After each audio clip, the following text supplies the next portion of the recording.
En présence de Jeanne Afanassieff. Bonjour Jeanne. Bonjour. Et alors Mélanie, je crois que tu as préparé un portrait de Jeanne. On t'écoute.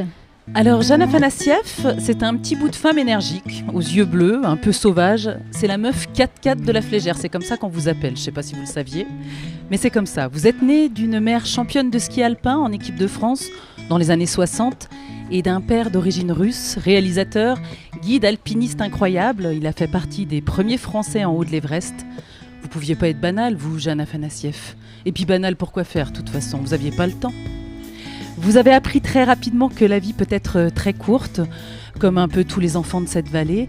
Et chez vous, vous la vivez très fort, la vie, en sport, en caractère, en force de vie, mais aussi en doux, en contemplation, en c'est trop beau ça, en lecture et en paddle.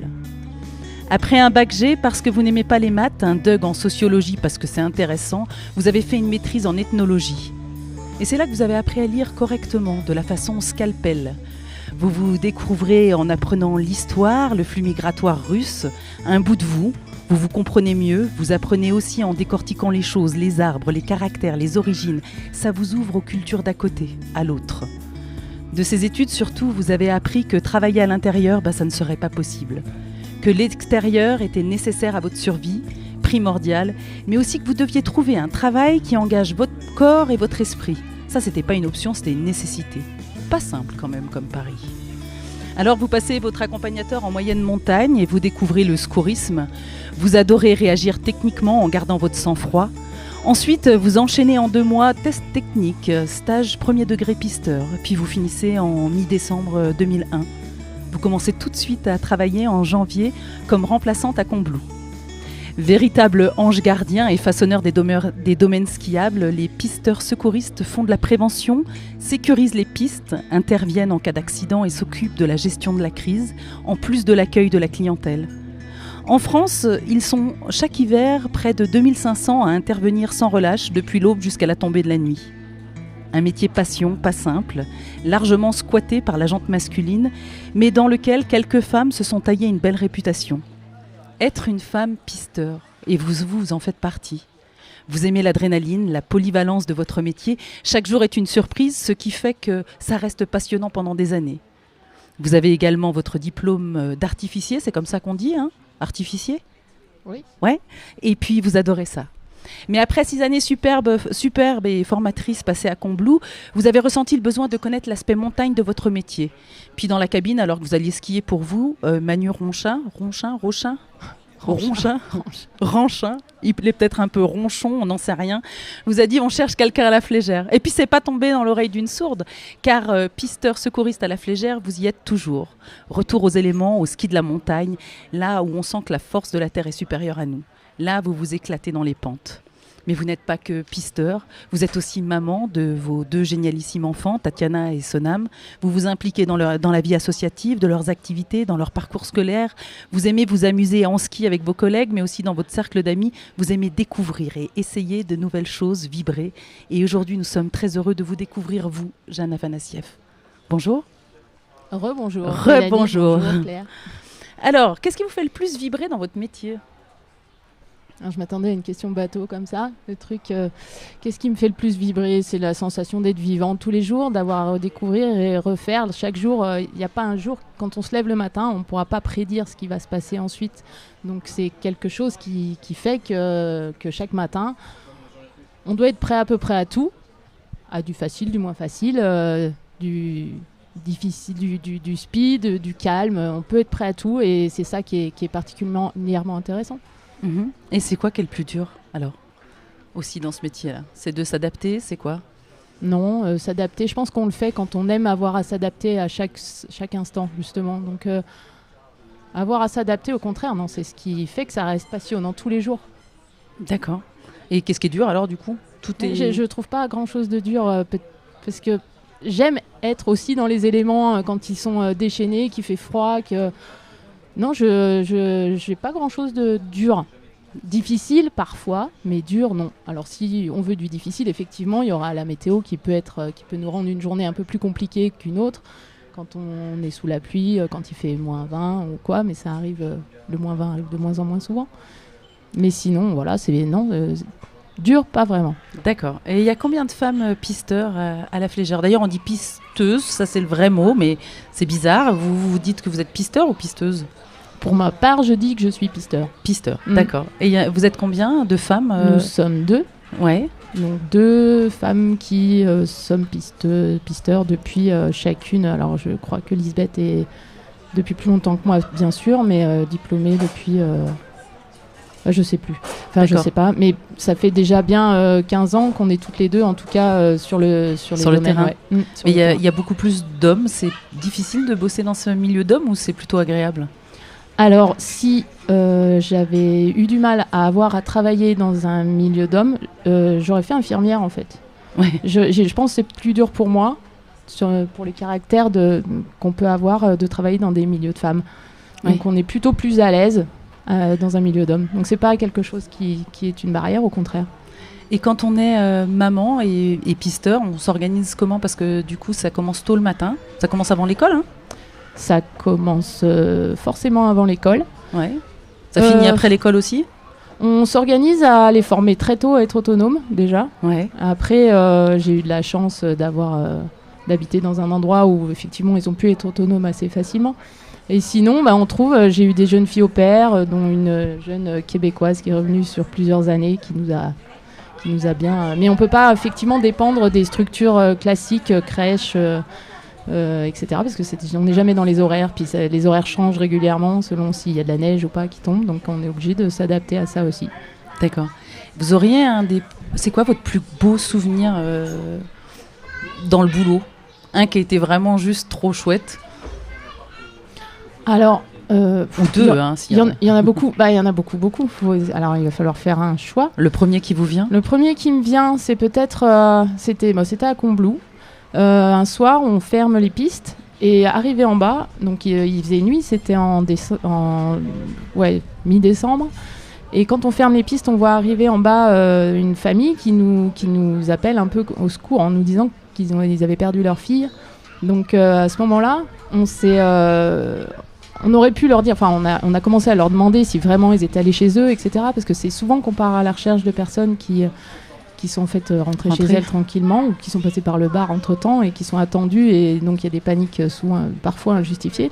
Mais pour le coup, on a senti tout de suite qu'il y avait quelque chose effectivement qui se passait, qui était important.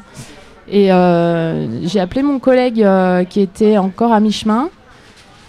On a mis en route une machine à damer pour remonter, parce que le personnel des remontées était déjà parti.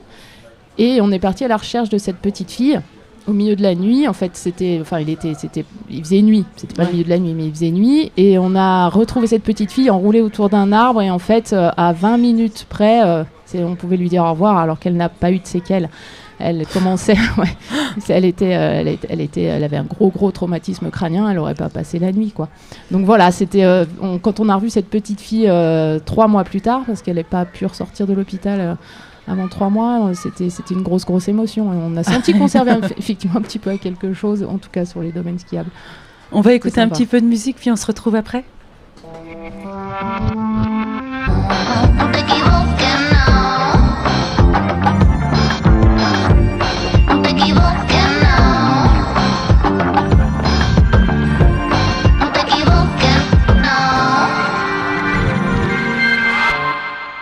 C'était NTE de Buscaboula et vous êtes toujours sur Globule Radio 90.5. Alors nous sommes toujours en compagnie de Jeanne Afanassieff. Vous pouvez nous suivre en direct sur Facebook, Globule Chamonix Radio ou Globule Radio Chamonix, je sais pas, je confonds toujours. Et nous suivre aussi sur Instagram et nous laisser des commentaires. Alors Mélanie, je crois que tu avais encore quelques questions. Ben oui Jeanne, donc on est toujours avec Jeanne Afanassieff qui est secouriste et pisteur à la Flégère. Alors comment est-ce que ça a commencé cette passion et cette envie de devenir secouriste? Alors le truc c'est que mon histoire vous a fait frémir apparemment tout à l'heure. Oui. Donc malheureusement ça va pas. Frémir, c'était joyeux quand même. Ouais, oui. Happy ending. Oui. Alors parce que pourquoi au départ vraiment j'ai pensé à ce métier-là, c'est parce que j'ai beaucoup fait de ski et de montagne avec mon père et que on s'est parfois retrouvé dans des situations un peu délicates, compliquées, ou en tout cas où il fallait un peu gérer 2-3 choses, que ce soit la neige ou un secours à côté de nous, ou alors Enfin, ça pouvait arriver. Et en fait, quand j'étais petite, c'était paniquant, quoi. Et donc, il a fallu que... Je me suis dit, il faut que j'apprenne à réagir à tout ça. Il fallait que je professionnalise tout ça parce que c'était pas possible. Je pouvais pas continuer. Donc, après, j'ai continué à skier avec mon papa. Beaucoup plus tranquillement, en fait. C'était bien. Tant mieux. Et d'ailleurs, s'il y a des jeunes gens qui nous écoutent, qu'est-ce que vous leur conseilleriez pour devenir pisteur ? Quelle qualité principale il faut avoir ? Faut aimer le travail d'équipe. Ouais. C'est quelque chose d'important. Faut aimer se réinventer tout le temps, pouvoir s'adapter à chaque minute. C'est à part ça, oui, aimer être effectivement dehors, c'est aussi très important. Ouais. Faire du ski, c'est la base. Faut adorer faire du ski parce qu'on en fait tout le temps. Ouais. Voilà. Vous prenez du plaisir aussi parfois dans votre travail ? Régulièrement, oui. Oui, ça fait partie du métier, oui. C'est le bon bonus. C'est plus que du bonus, c'est de l'entretien même. Si on est obligé, enfin c'est important d'aller même voir régulièrement les pentes, etc. Connaître la neige, savoir comment elle est à chaque heure en fait, parce qu'il y a des évolutions dans la journée. Donc oui, bah, et puis c'est comme le reste. Il faut quand même entretenir un minimum de physique pour pouvoir s'en sortir et pas être cuit, quoi. Pouvoir profiter. Est-ce que vous avez un endroit préféré à la Flégère ? Un endroit où vous vous sentez toujours super bien, où, je sais pas, il y a une lumière particulière, un endroit un peu à vous. Ouais. C'est où ? Ah bah, je le dis pas. Ça, c'est sympa pour le partage. Et c'est dehors, hein ? Ah bah oui. Ouais, aucun indice, quoi. C'est plutôt en haut, en bas, c'est plutôt... Ça part du haut. Ah, ça part du haut. D'accord. Bon, et à Chamonix, c'est où que vous aimez vous ressourcer ? J'avoue que en étant régulièrement quand même entourée dans des stations où il y a du monde, et à Chamonix il y a quand même beaucoup de monde, etc. Quand je ne travaille pas, je préfère quand il y a du monde quand je travaille. Ouais. J'aime bien avoir des gens à rencontrer, des choses à gérer, etc. Avoir beaucoup de personnes. Quand il y a personne, c'est un peu triste parfois. Mais par contre, quand je suis toute seule et que je ne travaille pas, j'essaye de partir dans des endroits isolés de préférence. Donc il y en a énormément encore. Ouais. Et je suis plutôt toute seule dans un coin, enfin avec mes enfants essentiellement. Vous avez encore le temps de skier avec vos enfants ? Alors, j'en ai pas eu beaucoup, mais c'est pas de ma faute à moi. C'est de la faute à eux parce qu'ils sont trop occupés. Ouais, c'est qu'ils sont dans des clubs de ski qui leur prend. Après, j'avais pas forcément mes week-ends, etc. Donc c'est ma faute. Je les ai mis dans les clubs pour qu'ils puissent leur apprendre à skier. Puis j'aurais bien été incapable de leur apprendre à skier en plus. Donc ils se sont débrouillés tout seuls et ensuite, effectivement, ils sont un peu passionnés et du coup ils vivent leur petit bout de vie. Mais par contre, le peu de fois où on peut se retrouver ensemble sur n'importe où et que le ski qu'ils ont maintenant vaut le mien largement, eh bien c'est juste un plaisir fabuleux, quoi. C'est que du bonus et c'est extraordinaire de pouvoir vraiment passer partout, partir partout, n'importe où, sans se poser la question de la capacité physique et technique. Bien sûr. Et du coup, il y a quand même un côté dangereux dans votre métier, une dangerosité quand vous travaillez avec des artifices. C'est un métier qui demande à être vigilant dans toutes nos actions, en fait. Que ce soit les actions sur les secours, il faut être vigilant évidemment, il faut essayer de rien louper. Sur les déclenchements d'avalanche, effectivement, il faut être particulièrement vigilant. Il faut être concentré, garder toujours le fait que... Enfin, il faut s'éloigner des habitudes. Une pente peut partir après 10 passages, elle peut partir le 10e jour alors que ça fait 9 jours qu'on est dessus. Faut se méfier des habitudes en permanence, mais comme en montagne, comme un peu tout... c'est toujours un peu le même système en fait. Il faut vraiment être attentif et concentré et rester entraîné un petit peu aussi. Oui, j'imagine. Et ça, vous en parlez un petit peu avec vos enfants ou pas ? C'est un partage qu'on fait par rapport à la dangerosité du métier. Ils vous posent des questions, j'imagine, naturellement ou pas ? Non, en fait, j'ai passé mon formateur de formateur. Je les ai pris comme cobayes beaucoup.